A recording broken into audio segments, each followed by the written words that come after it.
SAP 2000 offers a powerful nonlinear static pushover analysis option which tracks hinge formation and helps to identify the failure modes of the structure. Pushover analysis may be performed on either existing or new construction.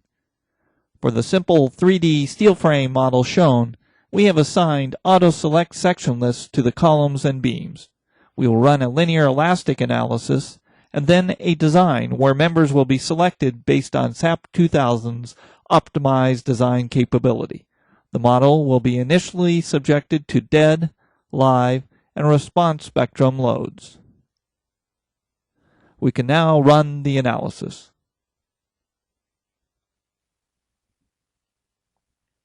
Once the analysis is complete, we start the design to optimize the members.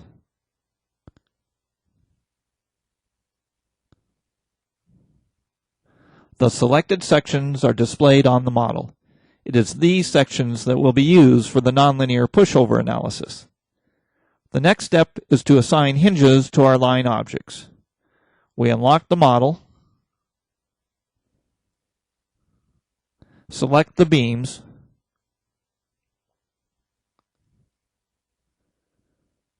and then go to the Assign Frame Hinges command.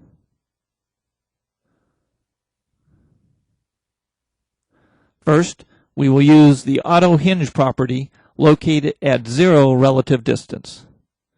Auto hinges can be generated from either FEMA or Caltrans specifications. Here we will use FEMA hinges. We have a choice of several different types of hinges, and we will use the steel beam flexure hinge in the M3 degree of freedom. Next, we will add another hinge at the other end of the beam. We will use the same hinge property. Next, select each column and go back to the Assign Hinge command.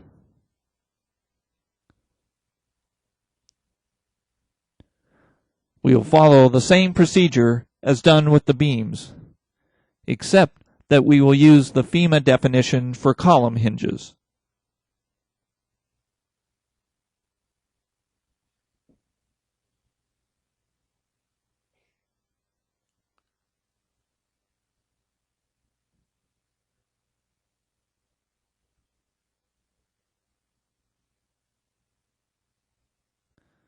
We can verify the hinge properties generated by going to the Define Hinge Properties command.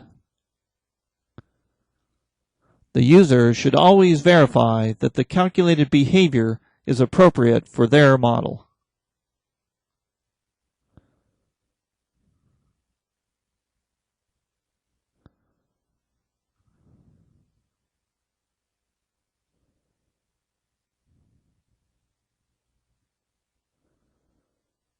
Next, select All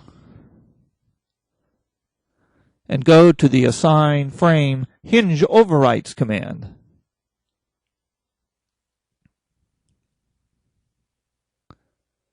Check the Auto Subdivide Line Objects at Hinges checkbox. This will discretize the member and can give better results. Next, we will define the pushover load case. However, before we do that, we need to set the dead load case to nonlinear so that the program can use this case as the starting point for the pushover.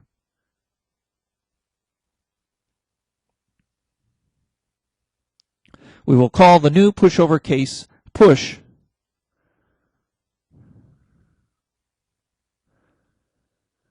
which will continue from the dead load case. The load will be applied as an acceleration in the UX direction with a scale factor of -1.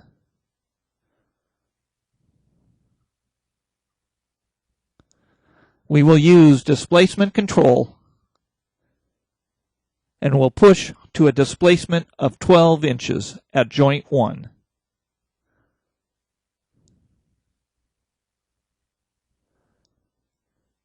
We will also save the analysis at multiple states.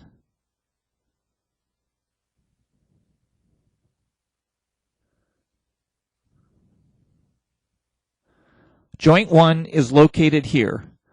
This is our displacement control point. We can now run the analysis. We will shut off the response spectrum case, as this was needed only when doing the linear analysis for member sizing.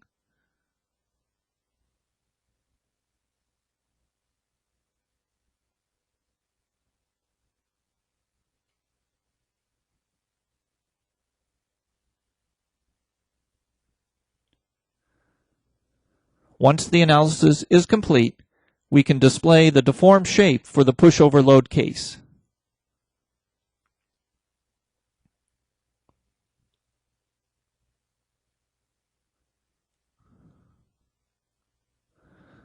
We can move through the various steps and see what hinges are forming and where they are on the force deformation curve, such as immediate occupancy,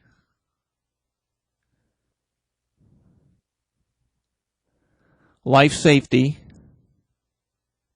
or collapse prevention, as indicated by the color of the hinge.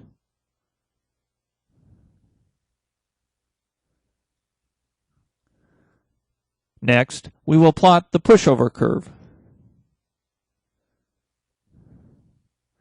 First, for base shear versus displacement. Notice how the base shear drops off as the hinges form and reach different states.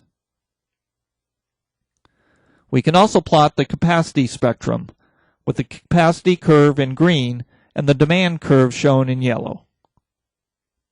The demand curve is plotted here for seismic coefficients of 0.4. However, we can easily vary these coefficients to see how the demand curve slides out on the capacity curve without having to do another analysis.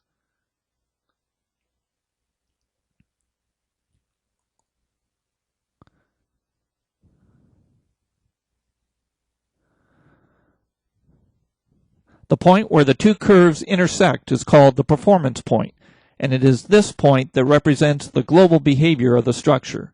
Even when the structure looks to have adequate capacity from a global standpoint, it is always advisable to check that local collapses are not occurring, which we will do now. Note that for this demand curve, the performance point has a period of 0.585 seconds.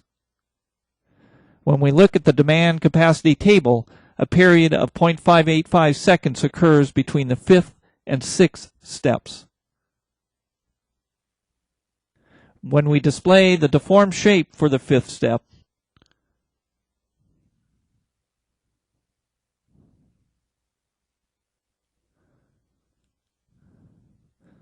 we see that the largest hinge is at the life safety level, and that at the 6th step, the hinge is at the collapse prevention level, which means that there will probably be no collapse locally for this level of earthquake.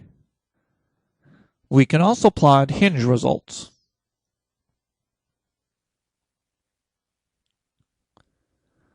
Selecting the 10H2 hinge, which was a beam hinge,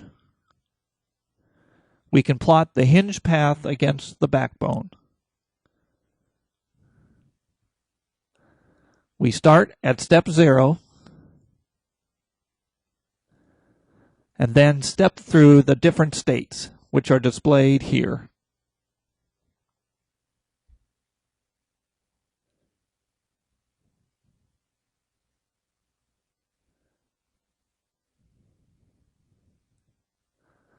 At the end, the program has automatically softened the drop in order to achieve convergence.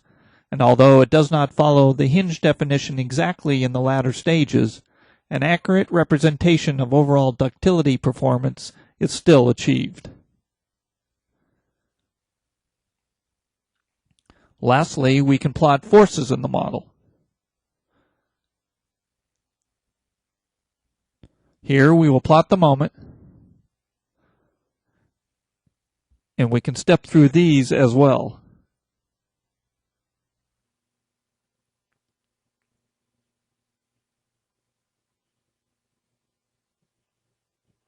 This concludes this tutorial.